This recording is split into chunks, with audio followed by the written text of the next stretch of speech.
Well, you've heard from me, so now it's the main event, our Commander-in-Chief. I have the privilege every single day of watching him put America first, of ensuring that our warfighters have everything they need. His compass is clear. He's easy to follow because you know he has our back. I was thinking backstage, the man who was the Commander-in-Chief when the War Department was created was George Washington. The man who was president when the War Department was reestablished is President Trump. And when he found out about this gathering of senior leaders, he said, I would be honored to come in order to address and thank the incredible Americans who defend our nation. He has a heart full of gratitude and love for what you do, and we get a chance to see it every day. And I'm honored that this morning you all firsthand get to see it as well. So ladies and gentlemen, join me in welcoming the 45th and 47th President of the United States, our Commander-in-Chief, Donald J. Trump.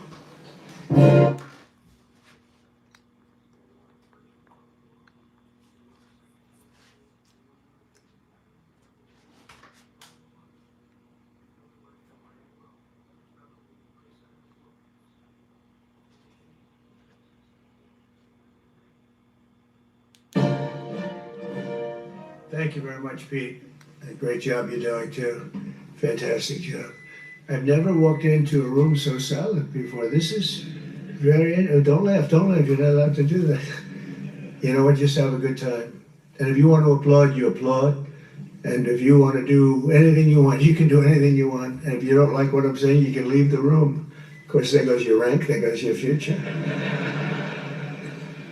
But you just feel nice and loose, okay? Because we're all on the same team. And I was told that, sir, you won't hear a murmur in the room. I said, we got to loosen these guys up a little bit. So you just have a good time. But I want to thank Secretary Hegseth and General Kane, General Raising Kane for a reason, they call him that. When I heard his name, I said, you're the guy I'm looking for. The Joint Chiefs of Staff and so many others in this room who together represent the greatest and most elite fighting force in the history of the world, the United States military. We're very proud of our military. I rebuilt the military during my first term. It's one of the greatest achievements. We had the greatest economy in history, and I built the military. Those are the two things I say more than anything else. And I also kept us safe at the borders. We had very good borders. We didn't have people coming in from jails and prisons and everything like took place over the last 4 years. I'll never forget what happened to this country over the last 4 years with the incompetence. There could be no higher honor than to serve as your Commander-in-Chief. It is a great honor. I look at you, just incredible people. Central casting, I might add. To each and every one of you, I thank you for your unwavering devotion to the armed forces and to the country. And we've all sworn a sacred oath to defend. We all have that oath, every one of us. I'm thrilled to be here this morning to address the senior leadership of what is once again known around the world as the Department of War. I know Pete spoke about it. He gave a great speech, I thought. Great speech. I don't want him to get so good. I hate that. You know? No, I hate it. I almost fired him. I said, you can't, I don't want to go on after that. No, he gave a great speech, but he talked about Department of War. We were sitting there. I said, didn't it used to be called the Department of War? And he goes, yes, sir. They changed it like in the early 50s. So we won the First World War. We won the Second World War. We won everything in between and everything before that. We only won. And then we went, in a way, woke. That was probably the first sign of wokeness. And we changed it to defense instead of war. And I said, what do you think? How do you think if we changed it back?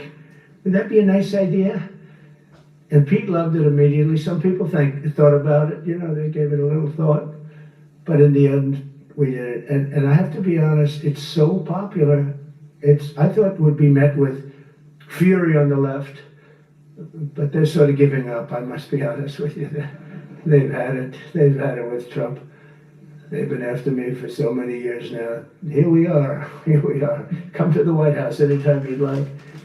Now they've given up. A lot of bad people. But all over, it's been so popular. It's been a very popular. I really thought that we were going to have to sort of fight it through. There's been no fight. There's been no fight. Like what I called the Gulf of America, the Gulf of America, because to me it was always the Gulf of America. I could never understand. We have 92% of the frontage, and for years, actually 350 years, they were there before us. It was called the Gulf of Mexico. I just had this idea. I'm looking at a map. I'm saying, we have most of the frontage. Why is it Gulf of Mexico? Why isn't it the Gulf of America? And I made the change, and it went smoothly. I mean, we had a couple of fake news outlets that refused to make the change. And then one of them, AP, took us to court, and we won. And the judge, who was a somewhat liberal judge, said, the name is the Gulf of America, because AP refused to call it the Gulf of America. They wrote, they're not a good outfit, by the way. They call it the Gulf of Mexico. I said, no, the Gulf of America is the name. And the judge actually said that, in fact, you can't even go into the room because what you're doing is not appropriate. The name is the Gulf of America. Google Maps changed the name. Everybody did, but AP wouldn't. And then we won in court. How about that? Isn't that so cool? The Secretary Hegseth beautifully described the name change reflects far more than the shift in branding. It's really a historic reassertion of our purpose and our identity and our pride. That's when we go with the word war. And you know, we want war because we want to have no wars, but you have to be there, and you know, sometimes you have to do it. I have settled so many wars since we're here almost 9 months, and I've settled 7, and yesterday we might have settled the biggest of them all, although I don't know, Pakistan, India was very big. Both nuclear powers, I settled that. But yesterday could be the settlement in the Middle East. That hasn't happened for 3,000 years. I said, how long have you been fighting? 3,000 years, sir. That's a long time. But we got it, I think, settled. We'll see. Hamas has to agree. And if they don't, it's going to be very tough on them. But it is what it is. But all of the Arab nations, Muslim nations have agreed. Israel has agreed. It's an amazing thing. It just came together. War is very strange, you know. You never know what's going to happen with war. The easiest one of them all is Putin. I said, number one, it's a war that would have never happened if I were president, if the election weren't rigged. If I were president, that war would have never happened. Not even a little chance. And it didn't happen for 4 years. But I knew Putin very well, and I thought that would be easy because I know him so well. Well, that one turned out to be the hardest of them all. We had some that were not settlable, and they all got settled.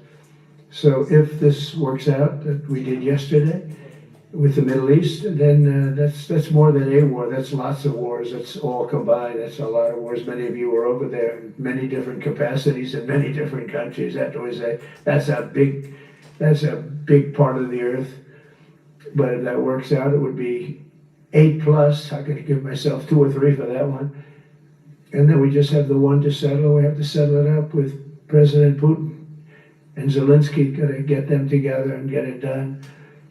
But the only way we can do that is through strength. I mean, if we were weak, they wouldn't even take my phone call, but we have extreme strength. We had the horror show in Afghanistan, which is really the reason I think that Putin went in. He saw that horror show by Biden and his team of incompetent people. And that showed, I think it gave him a path in. I wasn't there any longer.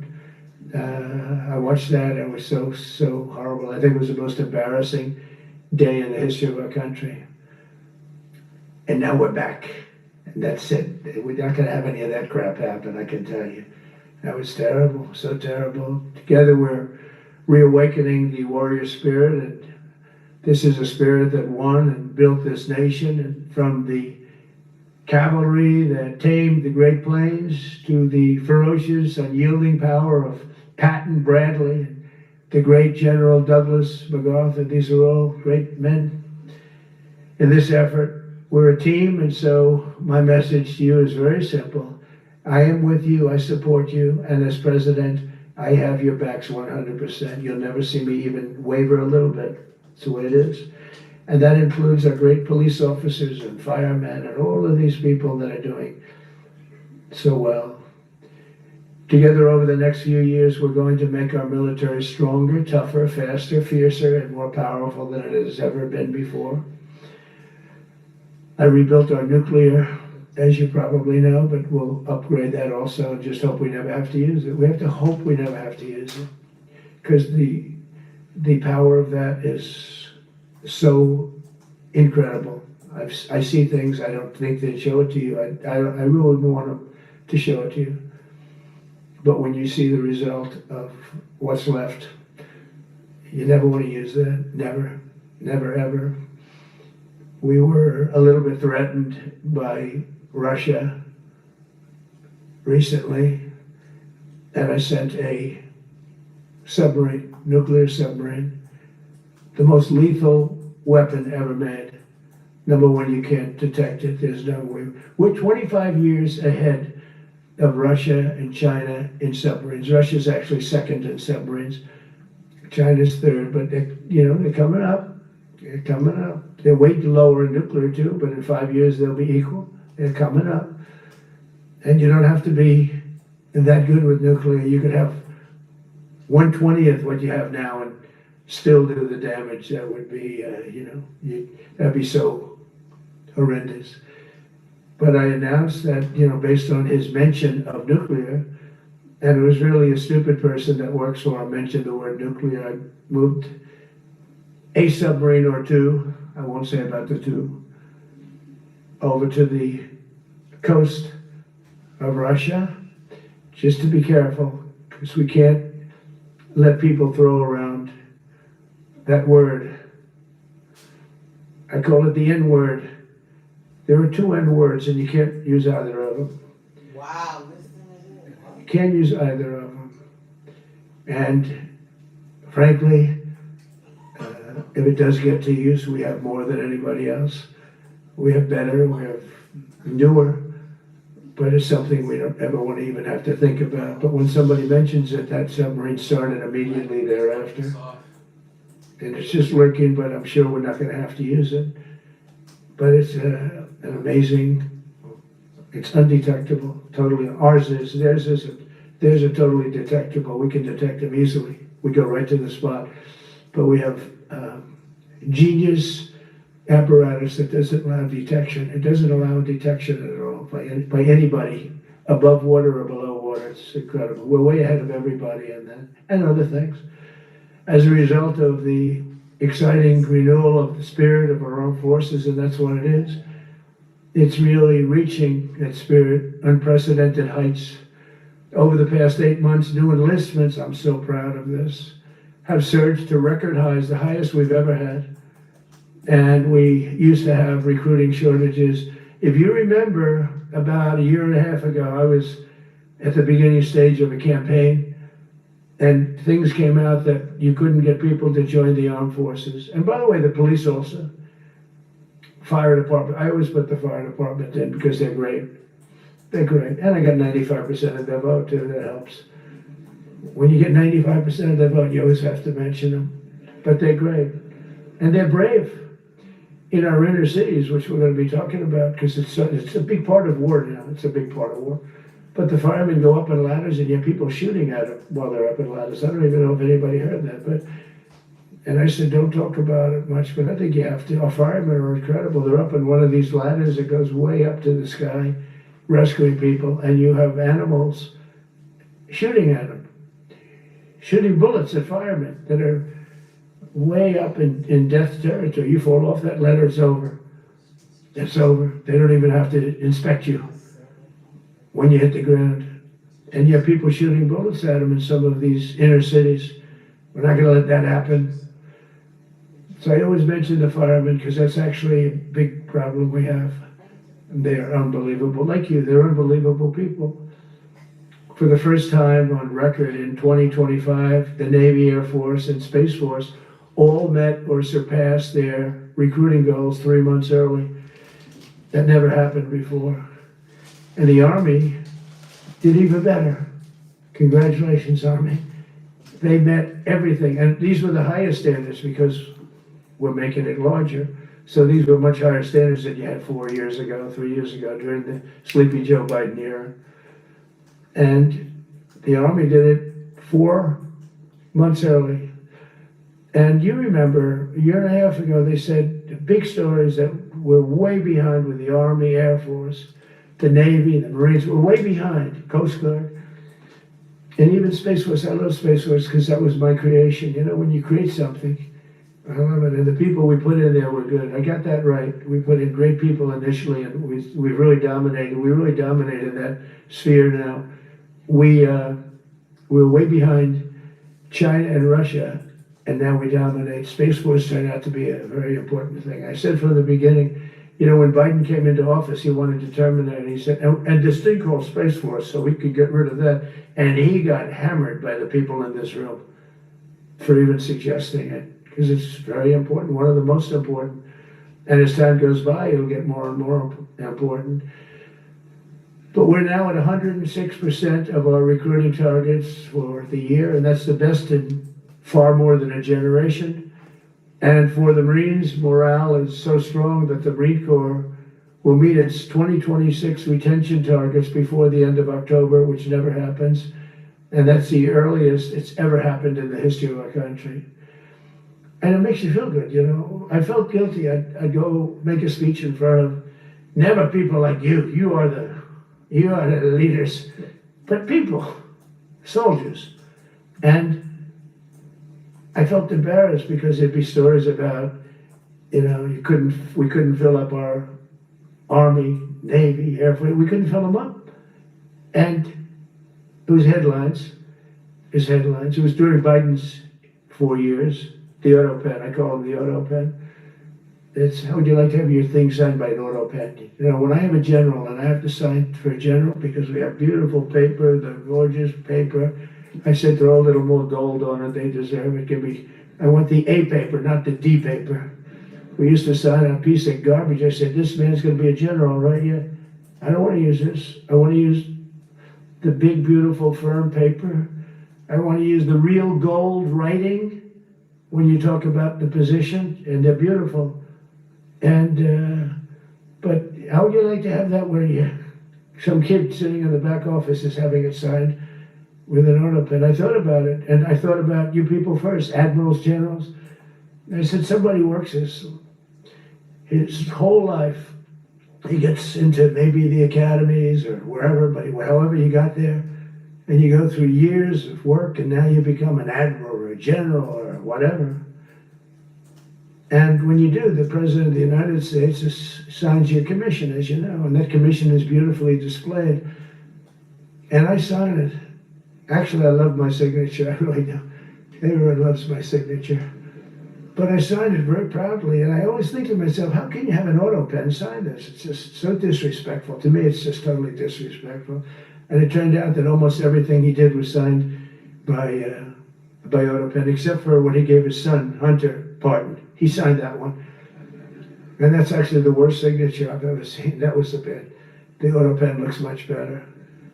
But as leaders, our commitment to every patriot who put on the uniform is to ensure that American military remains the most lethal and dominant on the planet, not merely for a few years, but for the decades and generations to come, for centuries. We must be so strong that no nation will dare challenge us, so powerful that no enemy will dare threaten us, and so capable that no adversary can even think about beating us.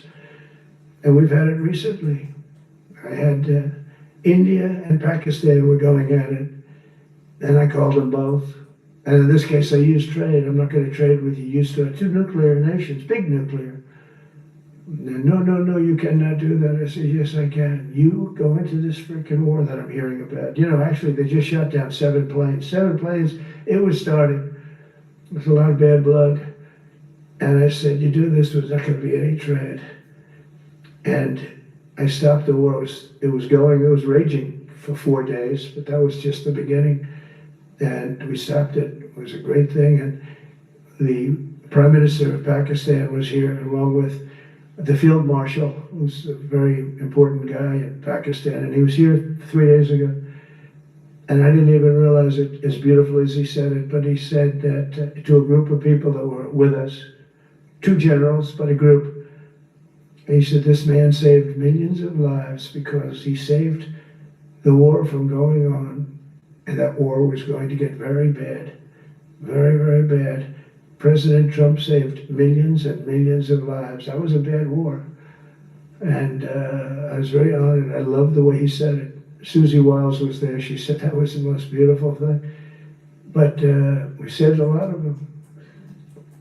Saved a lot of them. Even in Africa, we saved the Congo with Rwanda. They've been fighting for 31 years, 10 million people dead.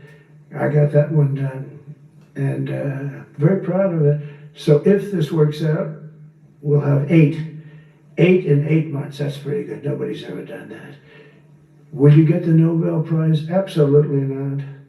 They'll give it to some guy that didn't do a damn thing. They'll give it to a guy that wrote a book about the mind of Donald Trump and what it took to solve the wars. And he'll get the Nobel Prize will go to a writer. No, but well, let's see what happens. But it's be a big insult to our country. I will tell you that. I don't want it. I want the country to get it. But it should get it because there's never been anything like it. Think of it. So if this happens, I think it will. I don't say that lightly because I know more about deals than anybody. This is what my whole life was based on. And they can change, and this can certainly change. But we have just about everybody. We have one signature that we need, and that signature will pay in hell if they don't sign. I hope they sign for their own good and we create something really great. But to have done 8 of them is just like such an honor. And then we have Putin and Zelensky. The easiest one of them all. I said, that one I'll get done. I thought that was going to be first. The others were much harder, some of them. Azerbaijan this was going on for 36 years. They said, it's not solvable, so don't do it. I said, I will do it. And I got on the phone with the 2 countries. They were great. I knew immediately. I knew as soon as I started talking to them, we're going to solve that war, and we did. Now they're so happy. Now they're friends. One said he's been president for 32 years, 22 years. He said, for 22 years, I did nothing but kill his people. They were in the room together at the Oval Office. And they started off spread like this. I have the beautiful Resolute desk. And one was here, and one was here. You couldn't get further away. That's the furthest I've ever seen 2 people in front of me. And as the hour went by, they got closer, closer, closer. And at the end of the hour, we had it done. And they hugged and hugged and hugged. And I said, that's so nice, and you're going to remain friends. And I spoke to them, one of them the other day. He said, no, he's now my friend. But for 22 years, he's been the head of Azerbaijan for 22 years. And the other guy, great guy too, 7. And that war, that was a war that was not solvable. He said for 7 years. The other one said for 22 years. All I did was kill his people. That's all I've done. I said, well, we're going to put a stop to that. So we solved that. So it's a great thing. It's a great feeling. You're saving Kosovo and Serbia. You're saving so many lives doing this if you can do it. But our people deserve nothing less than the very best, and we're never going to let them down. And if we can solve wars instead of you having to fight wars, wouldn't that be wonderful, right? Wouldn't that be wonderful? That's why one of the first executive orders I signed upon taking office was to restore the principle of merit. That's the most important word, other than the word tariff. I love tariffs.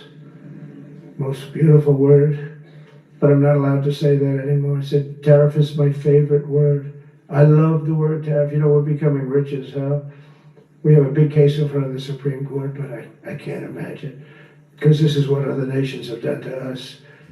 And we have, great legal grounds, but you still have a case. It would be very bad if something happened. But I said, my favorite word in the English dictionary is the word tariff. And people thought that was strange. And the fake news came over and they really hit me hard on it. They said, what about love? What about religion? What about God? What about wife, family? I got killed when I said tariff is my favorite word. So I changed it. It's now my 5th favorite word. And I'm okay with that. I'm okay with that. But they hit me hard.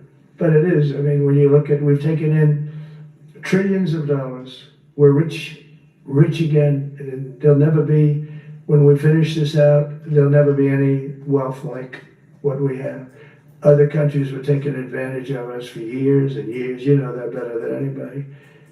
And now we're treating them fairly. But the money coming in is, we've never seen anything like it. The other day they had 31 billion that they found, $31 billion. So we found $31 billion and we're not sure from where it came. A gentleman came, a financial guy. I said, well, what does that mean? He said, we don't know where it came. I said, check the tariff shelf. No, sir, the tariffs haven't started in that sector yet. I said, yes, they have. They started 7 weeks ago. Check it. Comes back 20 minutes later. Sir, you're right. It came from tariffs. 31 billion. That's enough to buy a lot of battleships, Admiral, to use an old term. I think we should maybe start thinking about battleships, by the way. You know, we have a Secretary of the Navy came to me, because I look at the Iowa out in California, and I look at different ships, the old pictures. I used to watch Victory at Sea. I love Victory at Sea. Look at these admirals. It's got to be your all-time favorite, black and white. And I look at those ships. They came with the destroyers alongside of them, and man, nothing was going to stop. They were 20 deep, and they were in a straight line, and there was nothing going to stop them. And we actually talk about, you know, those ships. Some people would say, no, that's old technology. I don't know. I don't think it's old technology when you look at those guns. But it's something we're actually considering, the concept of battleship. Nice 6-inch sides, solid steel, not aluminum. Aluminum that melts if it looks at a missile coming at it. Starts melting as the missile's about 2 miles away. Now those ships, they don't make them that way anymore, but you look at it and your secretary likes it, and I'm sort of open to it. And bullets are a lot less expensive than missiles. A lot of reasons. I should take a vote, but I'm afraid to take that vote because I may get voted out on that one. But I tell you, it's something we're seriously considering. There were powers. There were big powers. They were just about as mean and scary as you could be. So we're looking at that. One of the biggest cases that we won was the decision of the United States Supreme Court to allow us to proceed on the word merit. So those two words are right up there. So this is, I would say, the opposite of you ask for a definition, the opposite of political correctness. We went through political correct, where you had to have people that were totally unfit to be doing what you're doing for many reasons. I won't get into them, but for many reasons they were unfit. Now it's all based on merit. That was such an unbelievable decision. I didn't expect we were going to win that one. We went in, we said we needed. We went in for colleges, you know, where kids with a C average are getting into the best colleges, and the kids with A averages won't get in. Kids with the highest boards and the highest marks and the best marks couldn't get into the best schools, and people that had not good boards and not very good marks, I mean, okay, but nothing special, they were getting into our best colleges. I said, this is just crazy. You can't run a country like this. And it was lingering for years, and it got to the Supreme Court, and we won that decision. Merit, everything's based on merit. You're all based on merit. We're not going to have somebody taking your place for political reasons because they are politically correct, and you're not. We take the people that are going to do the best job. That's all. It's very simple. And that's the way our country was built. We were built on merit. We got away from it for a long time. And everyone understands it. And it was done. It was approved. I give great credit to the Supreme Court because I thought they had tremendous courage. I didn't think they'd do that. That was tremendous. I give them maybe for that decision almost more than anything, because it's a hard decision to make. It's really hard. The apparatus of our country was not set up for merit. It was set up for political correctness. And you can never be great if you're going to do that. And we're going to be greater than we ever were before. We're bringing back a focus on fitness, ability, character, and strength. And that's because the purposes of American military is not to protect anyone's feelings. It's to protect our republic. And it's the republic that we dearly love. It's to protect our country.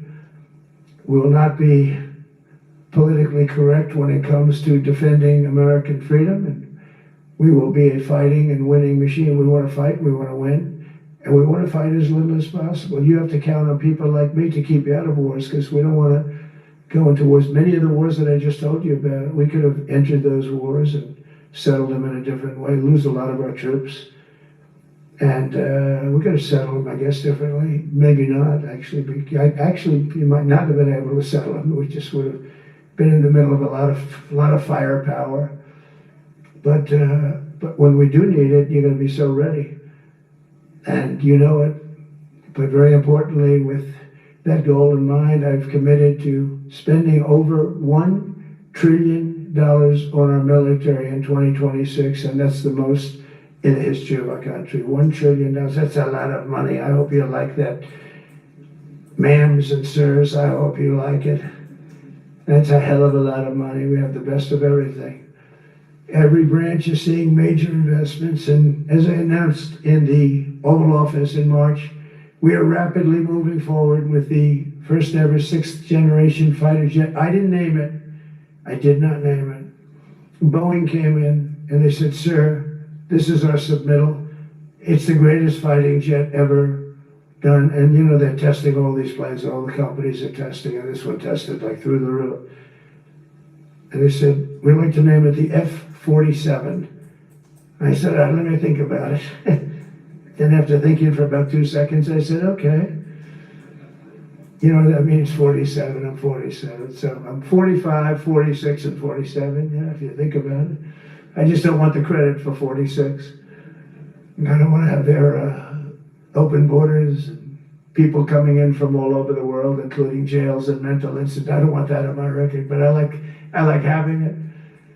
We're investing tens of billions of dollars in modernizing our nuclear deterrence capabilities like never before. And we've begun construction on what we call the Golden Dome missile defense shield. It'll be the most sophisticated in the world. You watched it do well until they had some problems at the end with a little bit of a lack of ammunition, defensive ammunition, but they've got that taken care of. But I tell you, it's what we're doing is so good, and we deserve it. You know, we help other countries with it. We don't have it ourselves. And Canada called me a couple of weeks ago. They want to be part of it. To which I said, "Well, why don't you just join our country? You become 51, become the 51st state, and you get it for free." So I don't know if that made a big impact, but it does make a lot of sense. And actually, because they're having a hard time up there in Canada now, because as you know, with tariffs, everyone's coming into our country. We have more investment than we've ever had before. $17 trillion coming in. As an example, in 4 years, Biden didn't have $1 trillion. We have 17 trillion more than that in 8 months coming in. And they're coming in from Canada, Mexico, from Europe, from all over. AI, auto plants. Everybody's coming back to the United States. Under my budget, we will be expanding the U.S. Navy by at least 19 ships next year, including submarines, destroyers, assault ships, and more. And it's going to be much more than that as we go along, because we basically don't build ships anymore. We do build submarines, but we don't build ships. Do you know, in the Second World War, there were freighters and different types, but we were doing a ship a day, and now we don't do ships. And I'm not a fan of some of the ships you do. I'm a very aesthetic person, and I don't like some of the ships you're doing aesthetically. They say, "Oh, it's stealth." I say, "That's not stealth. An ugly ship is not necessary in order to say use stealth." By the way, the B-2 bombers were incredible. That is stealth. They went into that. I was with General Kane and Pete we call it the war room, but we're watching them go in, and they were totally untouched. They were not seen. They were literally not seen. They dropped their bombs. They hit every single one of them, hit its target. It was total obliteration. CNN, when we came back, fake news CNN, oh, their camera just went off. You know, their camera, every time I mention them, they turn the camera off because it's never good. They said, "This is a problem," but I don't blame them. You're better off keeping it off. But they have some scammer reporter who started saying, without any knowledge, that He may not have hit the targets as well as they thought. It may not have been obliteration. He did hit the targets, and I got to give us a little credit, right? It was obliteration, it turned out. The Atomic Energy Commission said it was obliteration. They had, not only did they hit the target, they had these chutes. And think of this here. Way up in the sky, there was no moon, it was dead dark. You couldn't see a thing. You couldn't see them. But they had, I guess, a beam going right into these chutes. Every single one of those bombs went right down those chutes into a granite mountain. I think it's the last time they're going to build air chutes. They had these air chutes that were nice, beautiful. They were meant for us. But it was total obliteration.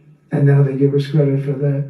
But these people were phenomenal. I tell you, for the Air Force people here, you can be very proud. That B-2, we just ordered a lot of new ones and updated ones, but I'd take the other ones. Let me tell you, they couldn't have worked any better. So they flew for 37 hours total, back and forth, no stops, no nothing. We had 52 tankers loading them up, and that's a job I wouldn't necessarily want too much, flying a tanker loaded up with hundreds of thousands of gallons of fuel. I don't know if I'd do that job, Joe. I asked the question, what happens if it gets hit? Sir, you don't want to know about that, right? I don't want to know about that. But those guys, they just hear us. They're incredible. I had them all to the Oval Office. We had the B-2 pilots and a lot of the people, even the people that took care of them, the maintenance people, just as important. We had them all to the White House, gave them a big party on the lawn, brought some of them into the Oval Office. But on top of all this, we'll deliver a hard-earned pay raise of 3.8% to every soldier, sailor, airman, Coast Guardsman, Space Guardman, and Marine, something you weren't getting from the past administration. They did not treat you with respect. They're Democrats, they never do. Not only are we rebuilding our great strength, but for the first time in years, my administration is actually using that strength to defend the core and vital interests of America. And very simply, we are putting America first. And I have since I've been elected, I've always put America first. It's sort of simple, when you think. My campaign was run on common sense, and we did great. We got the highest numbers ever received in terms of districts. They have it broken up, 2,500 versus 525. We won every swing state. We won the popular vote. We won everything. We won everything. You have to take a look at the map. It's almost entirely red, except there's a little blue line on each coast, and I think that's going to disappear too. We did really great, and part of it is because of our success with the military, the rebuilding of the military, the vote that I got from the military, and they were the vicious people, that we have to fight, just like you have to fight vicious people. Mine are different, a different kind of vicious, but they spread all these horrible, they made up statements and said what I said about everything, but even about the military. But fortunately, the military didn't believe it. It's hard, they make up a statement and they said, you say it. We had 25 people that said he never said that. 25. We had 25 affidavits. And they said, well, we're going with it anyway. These sleazebags. And that's why the press is really losing all power, because people aren't believing it. We need an honest press. We need borders. We need borders. We need an honest press. We need fair elections. Those three things. And we don't have an honest press. We have a really corrupt press. But we fight through the corrupt press. And the people understand. You have to do this stuff a lot. You have to go on television a lot, because you can't get a fair shake if you're going to rely on somebody else. They don't understand. They've destroyed the image of media now is at the lowest point it's ever been. It's lower than Congress. Can you believe that? It's something. But together with many of you in the room, we've brought back the fundamental principle that defending the homeland is the military's first and most important priority. That's what it is. Only in recent decades did politicians somehow come to believe that our job is to police the far reaches of Kenya and Somalia, while America is under invasion from within. We're under invasion from within. No different than a foreign enemy, but more difficult in many ways because they don't wear uniforms. At least when they're wearing a uniform, you can take them out. These people don't have uniforms. But we are under invasion from within. We're stopping it very quickly. After spending trillions of dollars defending the borders of foreign countries, With your help, we're defending the borders of our country from now on. We're not going to let this happen. Biden let people come in from prisons, mental institutions, drug dealers, murderers. You know, we had 11,488 murderers allowed into our country by this guy who had no clue. He had no clue. He shouldn't have been there in the first place, but he had no clue. The people that ran the office, the White House, were people that surrounded him, radical left lunatics that are brilliant people, but dumb as hell when it came to policy and common sense. And they allowed people from all over the world, from the Congo. They opened up prisons in the Congo. They came into our country totally unmatched, unvetted, unchecked. And from all over South America, not just South America. You know, you think South America, no, but from all over. A lot came in from Venezuela. Venezuela emptied its prison population into our country. That's why they have Tren de Aragua, one of the worst gangs ever. But we took care of them. We took good, strong care of them. And I just want to thank the National Guard in Washington, D.C. It's embarrassing to say this. Now I can say it because we solved it. But Washington, D.C. was the most unsafe, most dangerous city in the United States of America. And to a large extent, beyond. And beyond that, you go to Afghanistan, they didn't have anything like that. You go to countries that you would think there's problems, they didn't have that.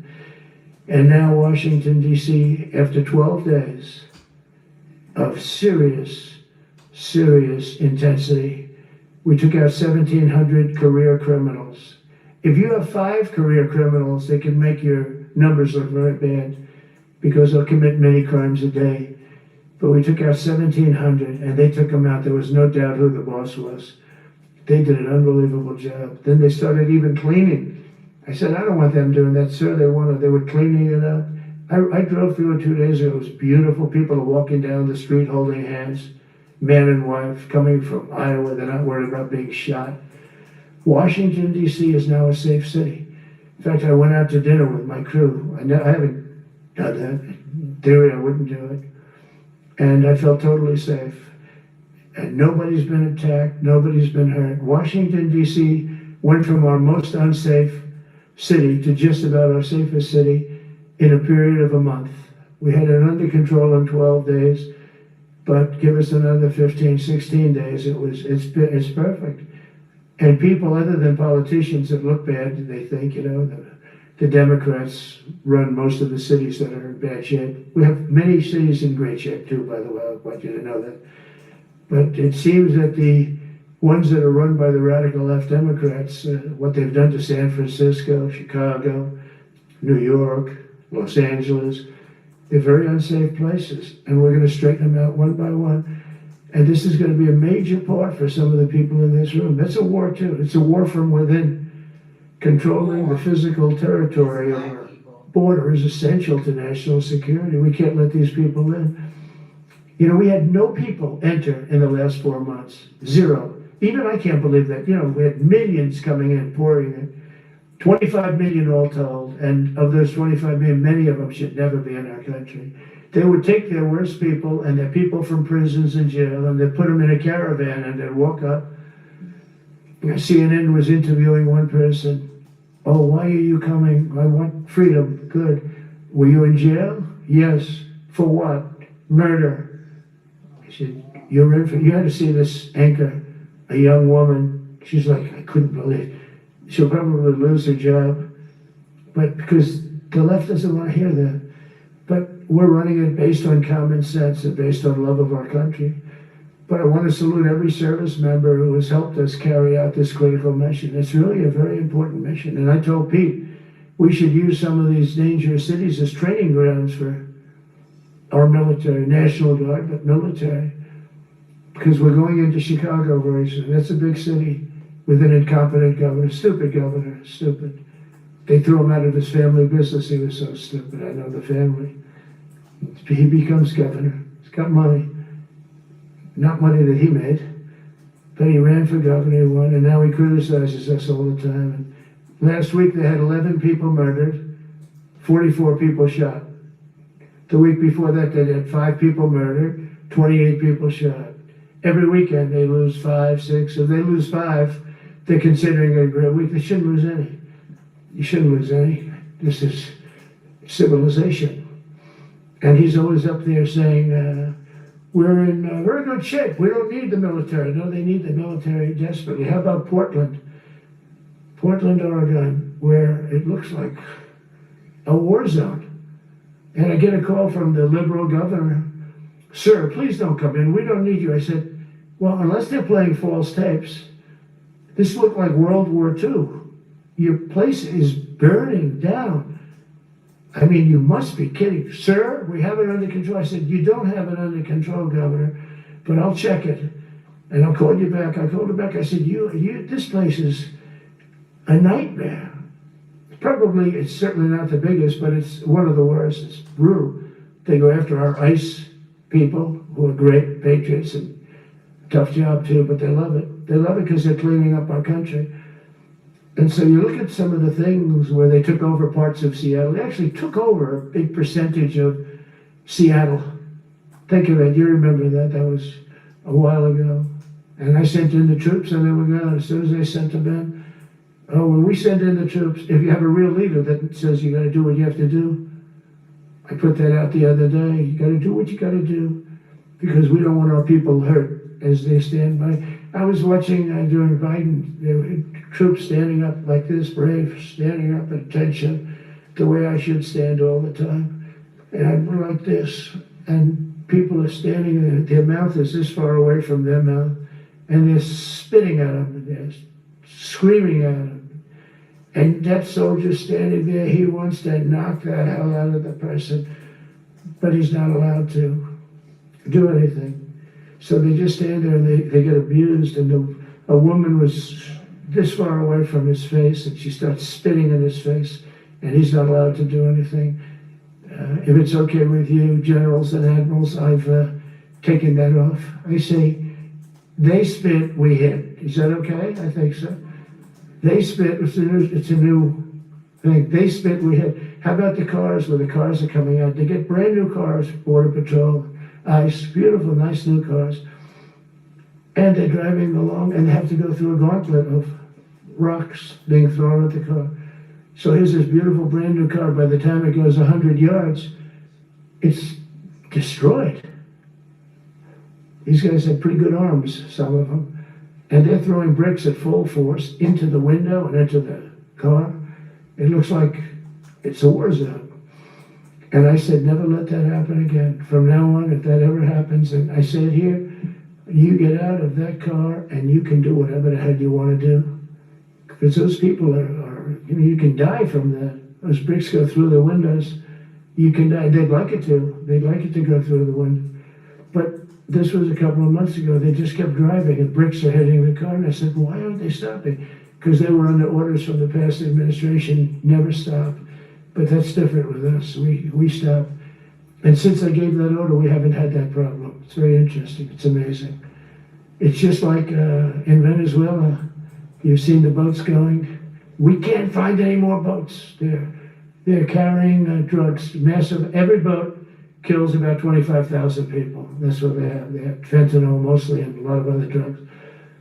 And we take them out, and we've taken out 4. So, and it's on air. Everybody gets to see it. Not that we like to do that, but every boat kills 25,000 on average. 20. Some people say more. You know, you see these boats just stacked up with bags of white powder.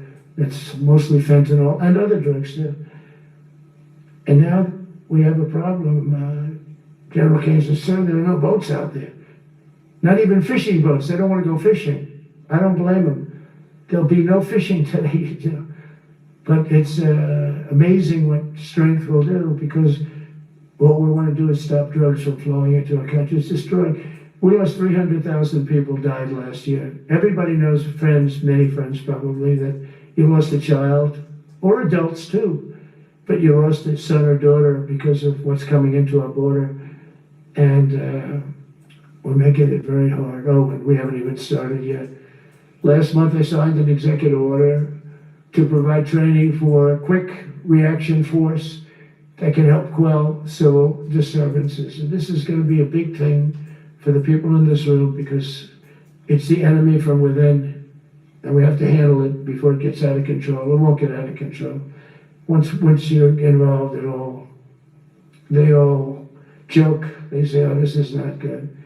You saw it in Washington. We had gangs of Trenday Araguas at 10, 12, 15 kids, and these military guys walk up to them, and they treat them with disrespect, and they just got pounded.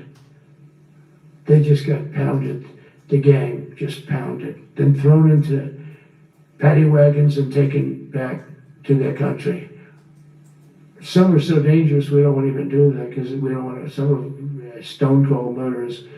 We don't have the confidence, even though they're not coming back very easily. We don't have the confidence. We put them in jails.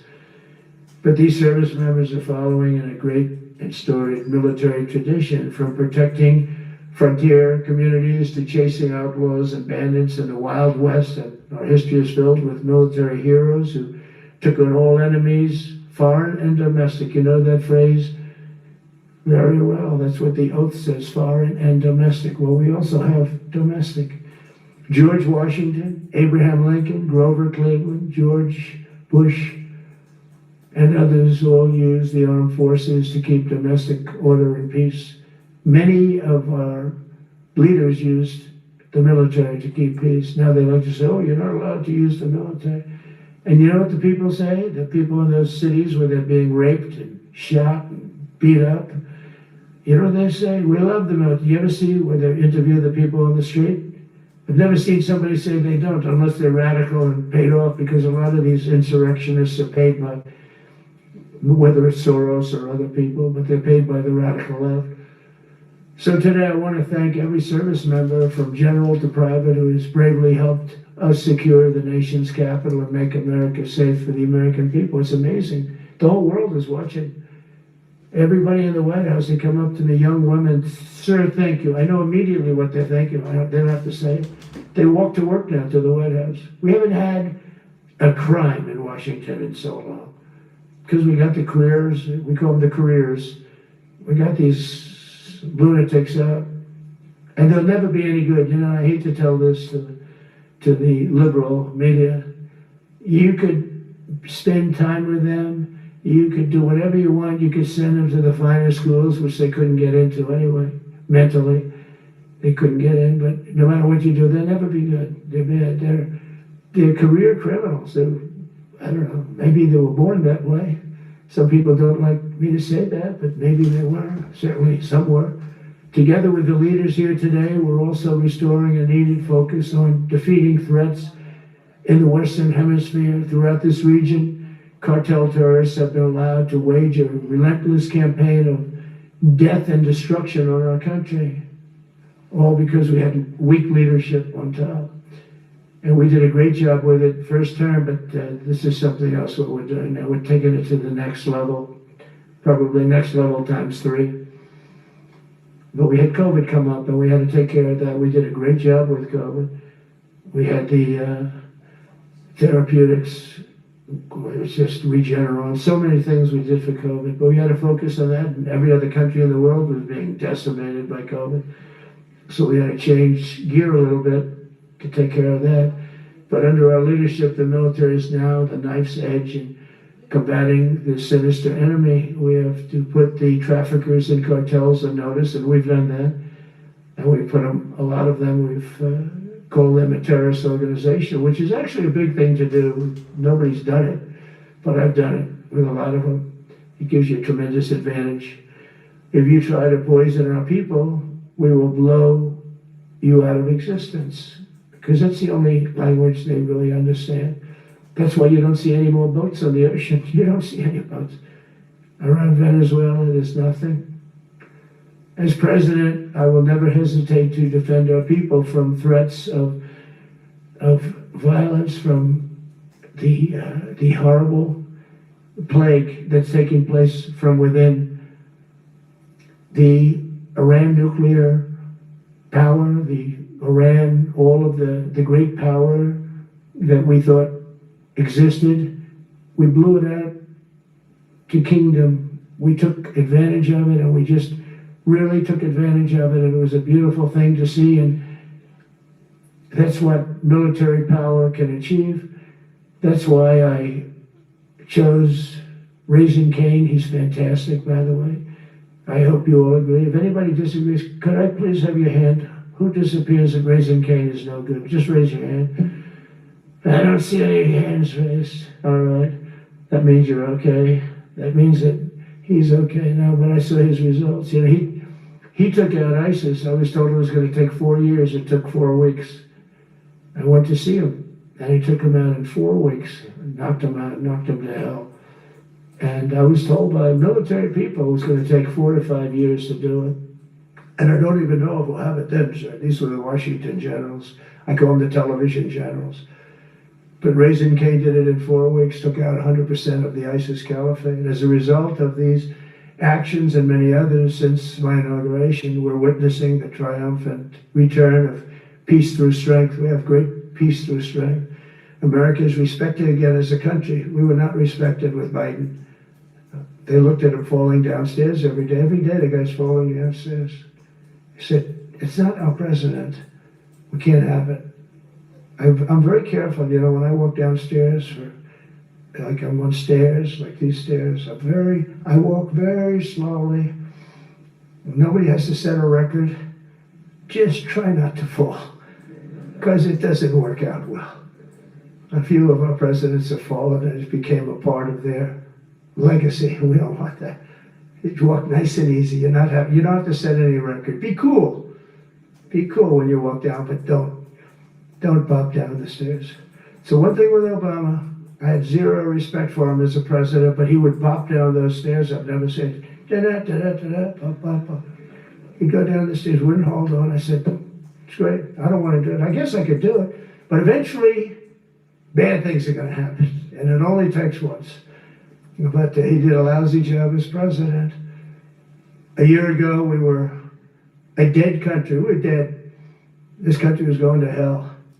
We were dead in every way, from immigration to military. We didn't have the weapons. We were given everything to Ukraine. We had nothing. And by the way, I have to tell you, now, as you know, I went over and I met with NATO, and NATO raised from 2 to 5, which everyone said 5% of GDP. Millions and now trillions of dollars are pouring in. They didn't pay the 2% because they know we were there to pay it.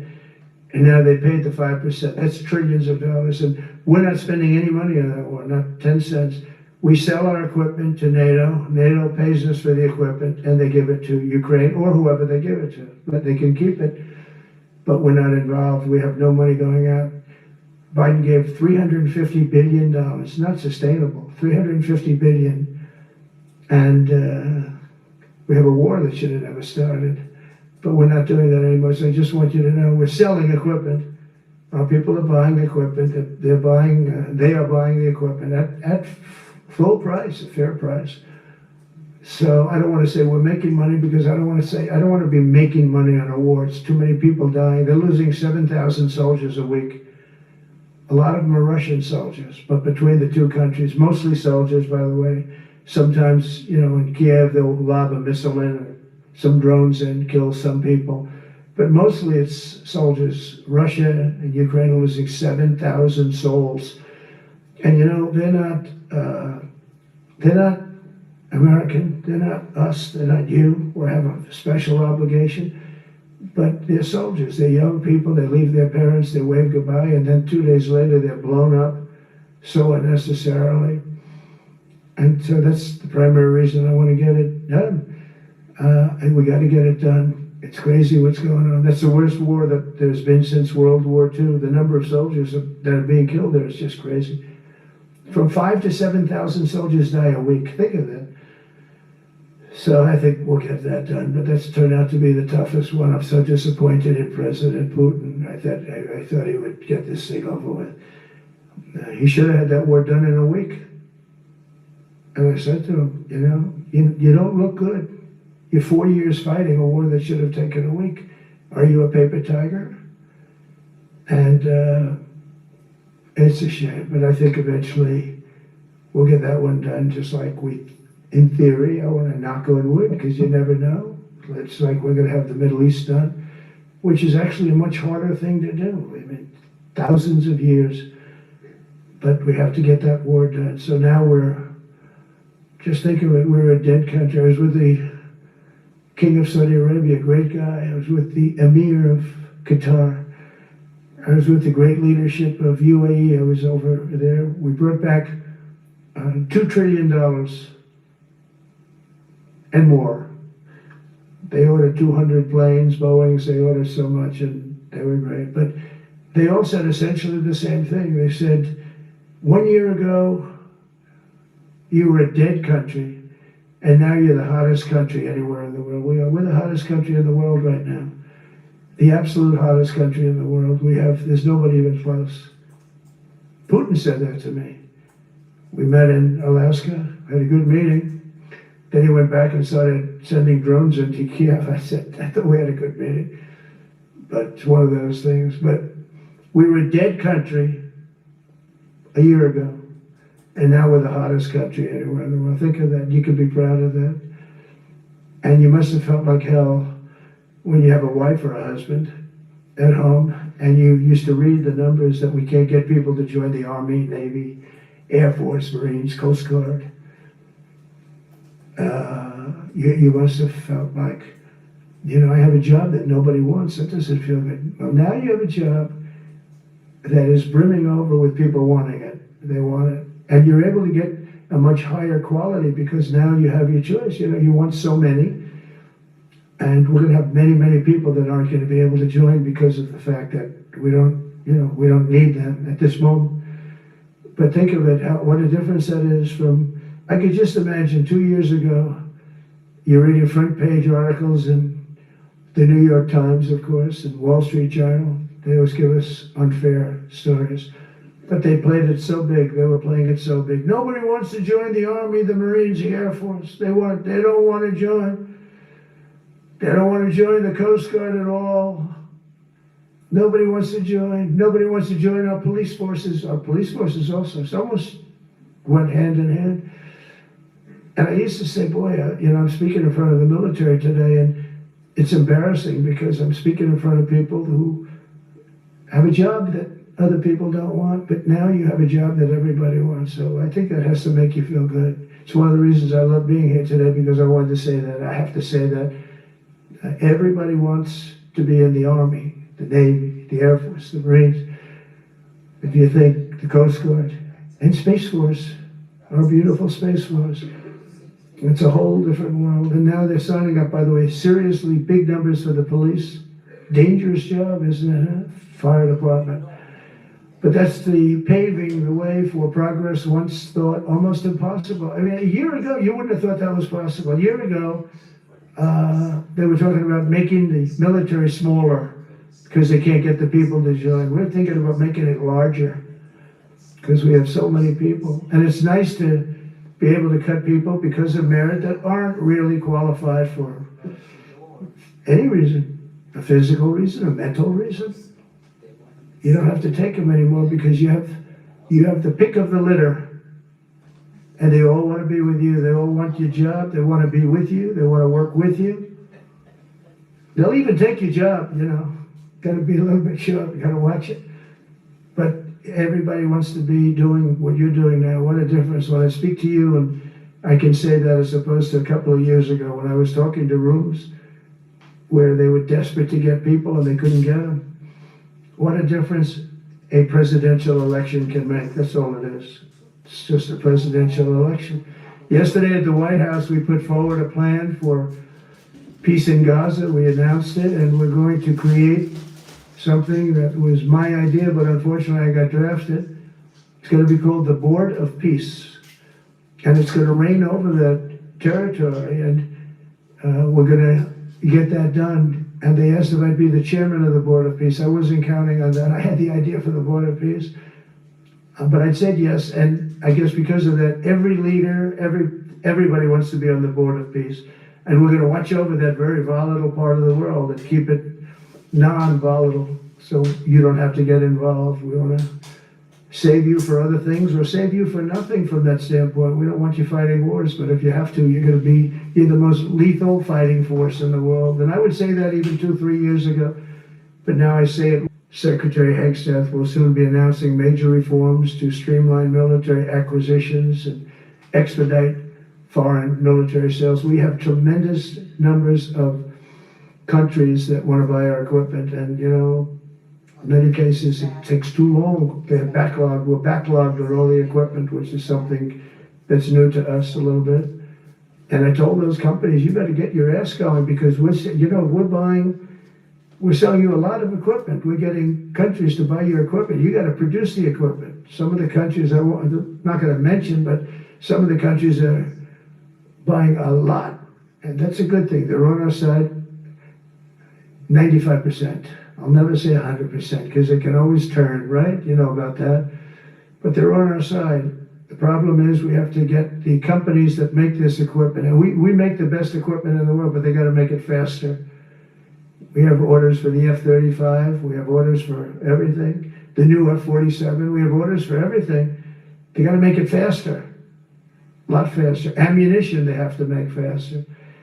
In the coming months, we'll be making even more historic announcements to fully embrace the identity of the Department of War. I love the name. I think it's so great. I think it stops wars. The Department of War is going to stop wars. If we are as ruthless and relentless as our enemies, the United States Armed Forces will be totally unmatched in the future. We have a group of enemies that are very ruthless and very smart, but they can't match us. They can't match us. They don't even come close to matching us. Again, it's very important for me to say we are the greatest military in the world, but we make the best equipment in the world. I watched our anti-missile missiles. I watched our Patriots just knock things out like a needle, hitting another needle on the stage. There's a needle up there, and you send another needle up, and it hits it every time. During the war, we went 14 for 14. We had 14, this is where we had 14 missiles coming at us. All 14 were knocked out of the sky, every one of them. We make the best equipment. From Sparta to Rome, to the British Empire, to the United States of America, history has shown that military supremacy has never been simply a matter of money or manpower. At the end of the day, it is the culture, spirit of our military that truly sets us apart from any other nation. Our ultimate strength will always come from the fierce people, and those brilliant people with such pride, and the unbending will, and the traditions of excellence that have made us the most unstoppable force ever to walk the face of the earth. And that's what we are. Remember, we never want to use it, but we have the most powerful nuclear capability, and I call it nuclear deterrent of any other country. Nobody close. The men and women in this room inherit the legacy built and won by Washington and Jackson, Grant and Pershing, Eisenhower and Patton, Nimitz and LeMay. We carry forward the majestic military heritage passed down from father to son, soldier to soldier, and one generation of warriors to the next. You are warriors, you know that, right? You're great warriors. Well, you wouldn't be in this room. You're the best of the best. From Concord Bridge to Fort McHenry, from Gettysburg to Manila Bay, from Normandy to Sicily, and from the jungles of Vietnam to the dusty streets of Baghdad, America's military has charged into hellfire, climbed up jagged mountains, crossed roaring oceans, and thundered across open deserts to defend our flag, our freedom, and our homeland. Nobody does it like you. Now we are discovering American muscle, reasserting American might, and beginning the next story chapter in American military legends and lore. That's L-O-R-E. It is lore. When it comes to defending our way of life, nothing will slow us. No enemy will stop us. They cannot stop us. And no adversary will stand in our way. They won't stand in our way. We don't want them to stand in our way. We don't want to even put them in that position, but they're not going to stand in our way ever again. You'll never see 4 years like we had with Biden and that group of incompetent people that ran this country that should have never been there. Because we had the United States military, the best, the boldest, the bravest that the world has ever seen, that the world has ever known. With leaders like we have right here in this beautiful room today, we will vanquish every danger and crush every threat to our freedom in every generation to come, because we will fight, fight, fight, and we will win, win, win. I want to just thank you once again, and God bless the United States military, and God bless America. God bless you all. Thank you very much. Thank you.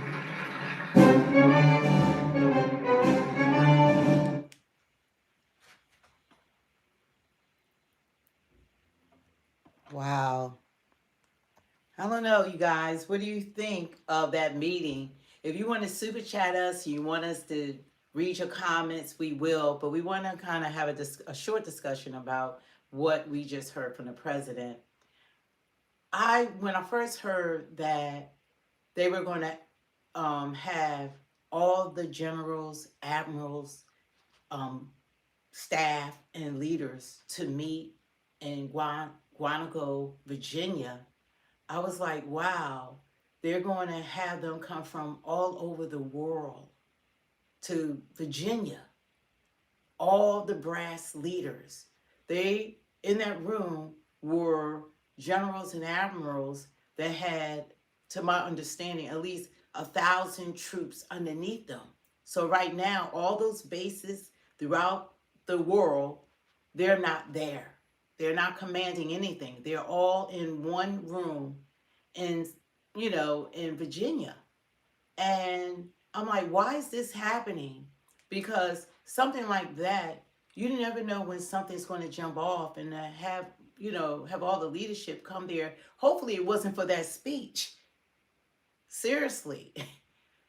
Someone put in the chat, I don't know how true it is, but I know they said $28 million to have all of them there to fly in, accommodations and all of that.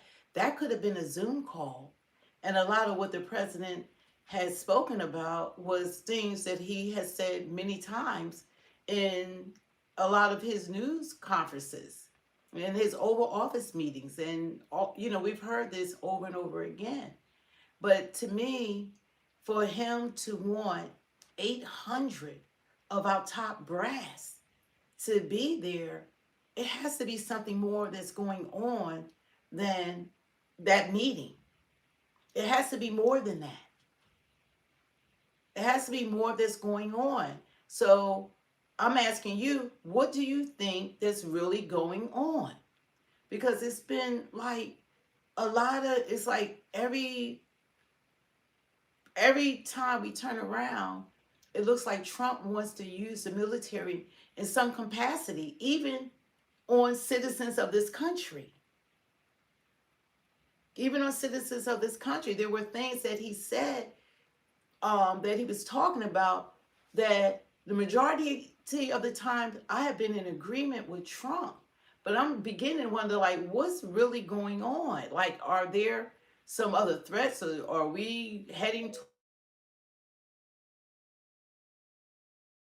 what is really going on behind the scenes? Because we're bombing, Venezuelan boats, and are we trying to start something in Venezuela? Or, we closed the borders so they're no longer coming in, and we're supposed to be getting rid of threats that are already inside of America that have come in.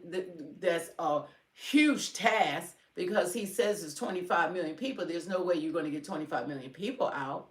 So we have our problems inside the country, but I hear more about going after Americans in a sense, whether it's in the courts or on the streets. For us to be, he's not just the president of one party.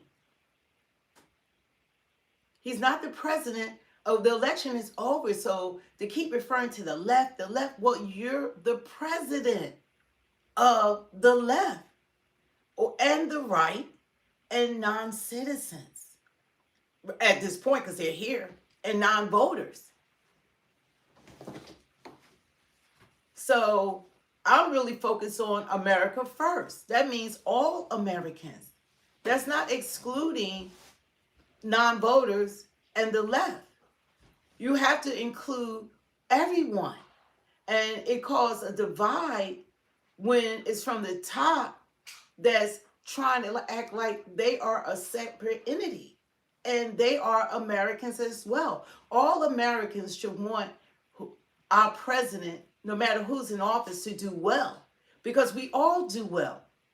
Like if you voted for if you're a Democrat and you have a Republican senator, he still has to represent you as well. Even though y'all are all living in the same neighborhoods, he's still the senator for all of the other people of that community. And so it's the president. Whether you voted for him or not, what he does still is going to affect all Americans. So I think that we need to get away from the language of the left and demonize one party and demonize segments of people and not talking about all of us coming together. Because to have those generals, I cannot believe to have those generals and admirals they came from the Middle East, they came from all over the world. They had to leave their bases to go there for that. I can't believe that. It has to be more that's going on that we don't know about. Where are we heading towards? That's what we should be asking ourselves. You have to understand that there's a lot of things that they're not going to share with us, but they didn't bring them there for that. And then they all go back home, go back to their assigned bases. They had, some of them were flying for 24 hours, 12 hours, 10 hours. They're coming from all over the world. So whatever meeting that they're having behind the scenes, it has to be bigger than what we just witnessed. I'm not so naive that I think that they use all of the taxpayers' money, all that money, to bring them all there, leave all the bases without the leadership, and to have them in one room in Virginia to hear what the president just has spoken about. It has to be more than that. And we should be asking ourselves, it seemed like there's a fight that want to be had. I've just been getting that impression. It's like there's a fight that want to be had right now. I don't know what's going on. Put the military on the streets, bomb Venezuela, bomb different places, whatever. Something more is going on. It's like we are preparing for something. We're preparing for something. You don't have that kind of meeting unless you're preparing for something. When I'm sitting around the executive board and all of the presidents of the different companies, when we come together and we're talking about future events or things that's going on, we'll call, like if they call an emergency meeting, is because we need to get something out to the rank and file. There's something going on.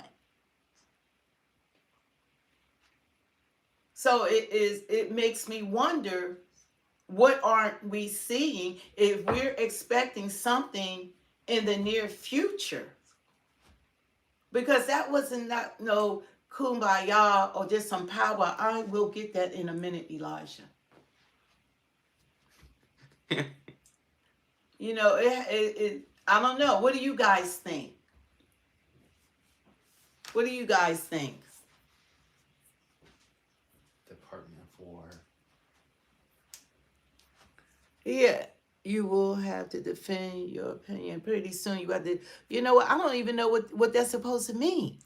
Then every year, they not talking to me. I'm like, well, anyway, don't spam, because then you're gonna get booted out. Yeah. I think everyone in the chat, whatever point you're trying to make, everyone sees it. But this is for conversation. That's not conversation. It's like, what do you guys get out of what was just said at this conference that you just listened to? What is your opinion? How do you receive it? Do you think that they were called there for that? That could have been a Zoom call.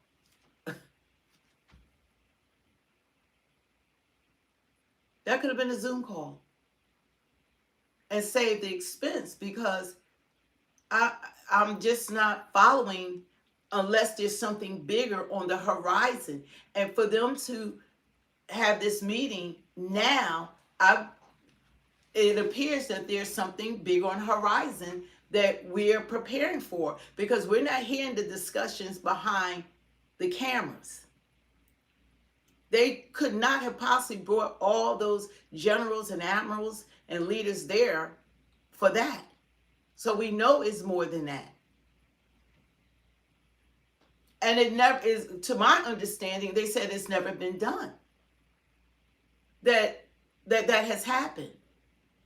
So we should be asking ourselves these questions. Should Americans be preparing for an upcoming event? Is there something going on, that we don't know about? That's not like normal. So you should be asking the questions of, why was this meeting necessary? They could have sent a letter out, a letter from the president to all those generals and admirals with all his sentiments. They could have sent an official letter out to all of them. They could have had a Zoom call for all of them. You can have 1,000 people on a Zoom call. Seth, after everything that America has done to first the Native Americans and then Black people, people have every right not to like this country. So there's things that are happening behind the scenes, and I think that there's a deeper conversation that's going on. It has to be an in-person conversation that's going on, because it has to be more than what we just witnessed. And if you're following the president, which most people should be, whether you voted for him or not, you need to keep up with what's going on, because the decisions that are being made affects all Americans. You cannot separate us. It affects all Americans.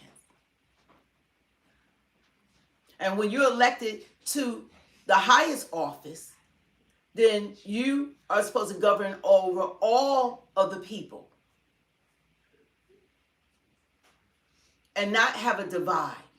The election is over with. He won.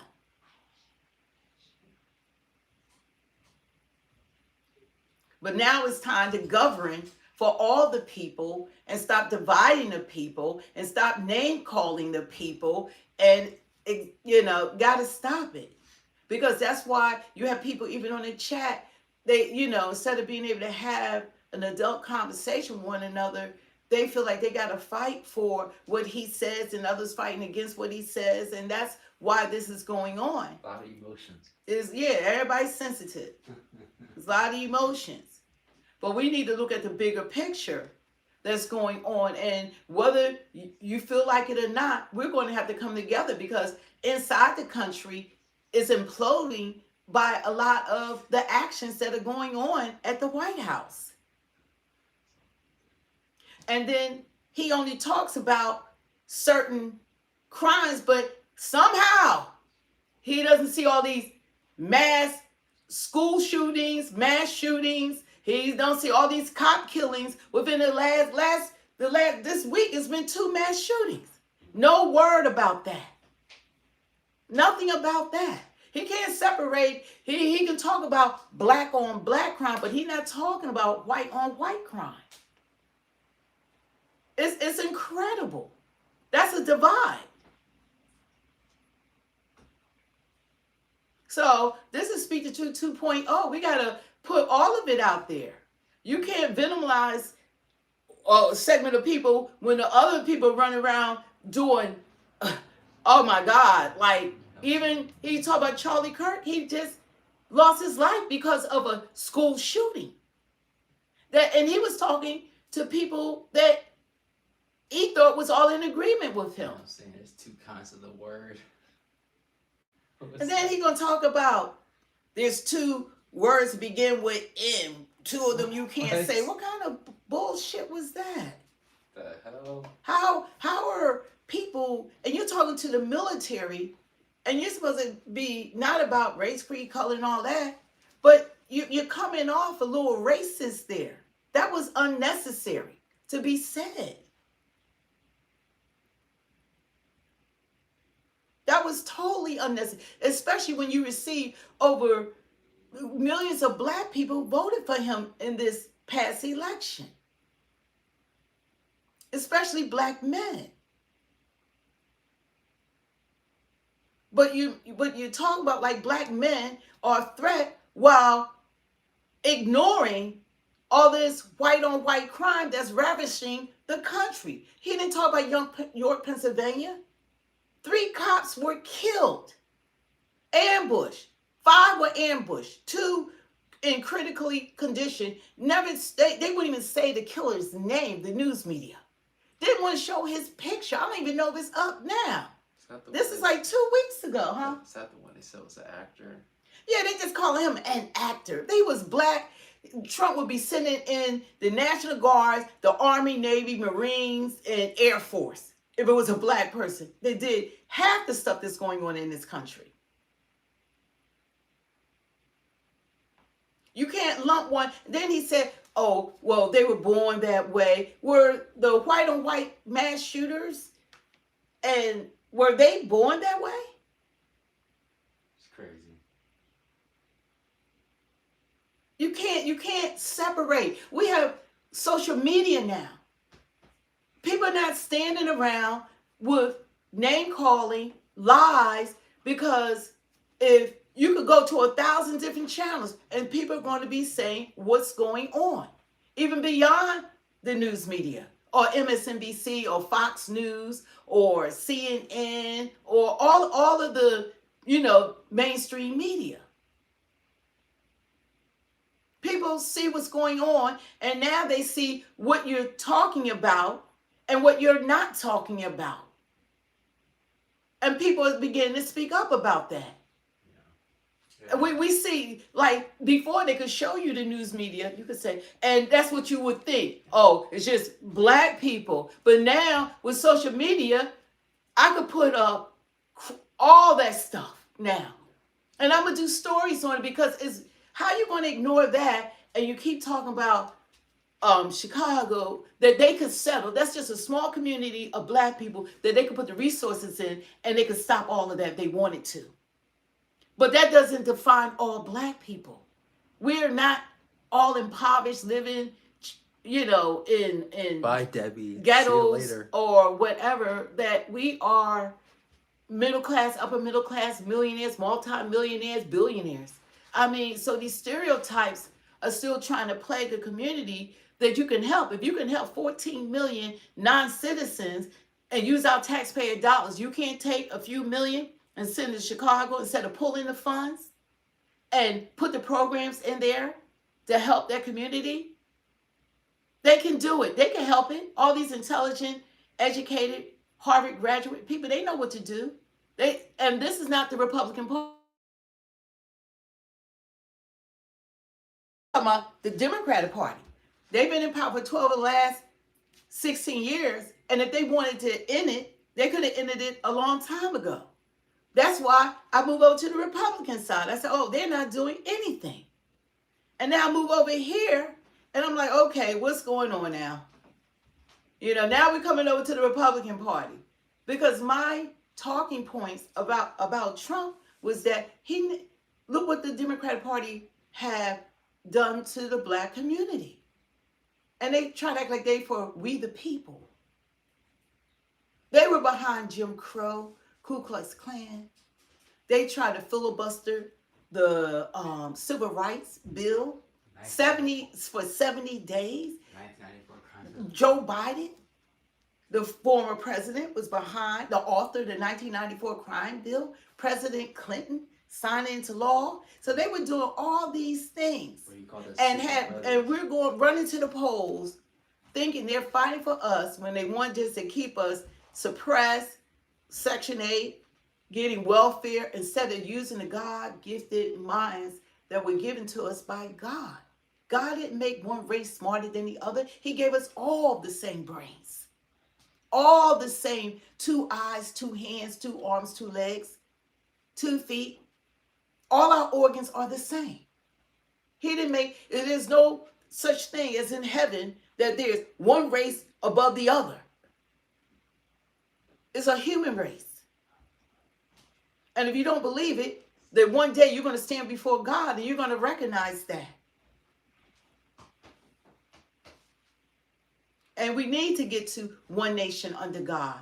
But I was a little deterred from, I want the president to speak more about uniting us and less about dividing us. Because whether he said he hates them, he doesn't like them, all his adversaries he's trying to, it looks like they said, he's going after them. I don't want him spending his time doing that.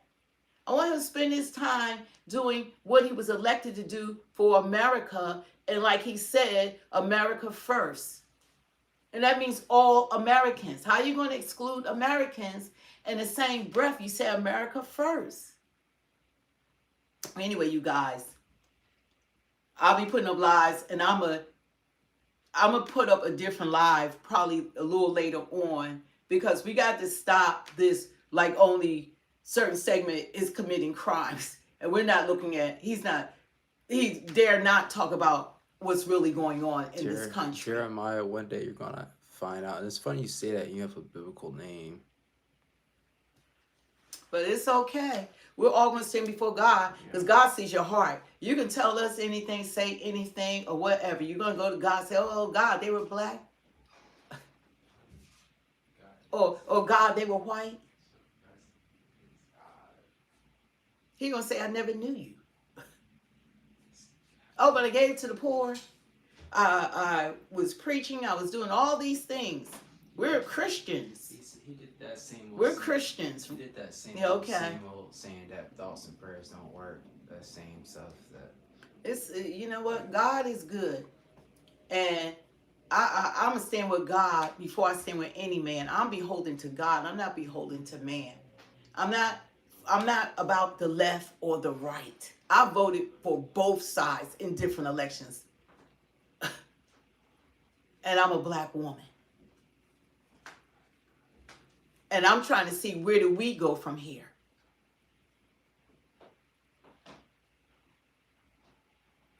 So anyway, you guys, don't forget to like, share, subscribe. I will be coming back on, because we need to bring this country together. We need to be telling the truth, and we need to put it out there, because everybody knows. Everybody knows, but everybody doesn't want to admit it. That's how it is, because the truth hurts. And we can agree to disagree, but discussions and the talk about that's how you bring people together. That's how you have resolution. That's how people are heard. yeah, Trump is treating a lot of American citizens as if they're separate. Yeah, Like go ahead. Democrats. Well, let them to see. black Okay, people. go ahead. Say what you say. That was great. Yeah, I said that Trump is treating a lot of American citizens like they're separate, from black people to Democrats to, like, we're not all together. He's the president for all of us. I think it's causing a divide. You know, like, you can even see that we don't like it. We voted for him. So Yeah, but we didn't vote for him thinking that he was going to become president, and he's talking like that. That's not the way to go. And then people want to say that they're Christians and they stand for God. That's no. You know, we felt like the Republicans were more representing our values and views, because God is not in abortion. He's not in same-sex marriages. He's not into trans. He's not into all of that. The Democratic Party had moved over more to the LGBTQ, which was a new language, I think, during Obama's administration. He was the president for LGBTQ. He wasn't the president for black people. He didn't do a damn thing for black people. That's how it goes. We get black leadership. They try to hurt us more than everyone else. So seeing a black person in office doesn't mean a damn thing. Seeing a black cop don't mean a damn thing. You worse off if the black cops show up. They got to prove that we not gonna help them. Now they fight for the legal immigrants, the black politicians. Yeah, the black politicians and Democratic Party fight harder for non-citizens who didn't put them into office than they do for black Americans that elected them into office. Make it make sense. Anyway, you guys, that's gonna be for another video. I gotta go get something to eat. But anyway, our leaders need to do better. All of them. All of them. Democrats, Republicans, they need to do better. Independents, they need to do better. They need to do a lot better for our sake. I'm concerned. Anyway, you guys, thanks. Don't forget to hit the like, share, and to subscribe. And leave a comment. After the video, we try to look for comments. A lot of people we get thousands of comments during the live. But then when we come down, we don't see the comments because we want to, respond. So anyway, thanks for joining us. Peace out. God bless.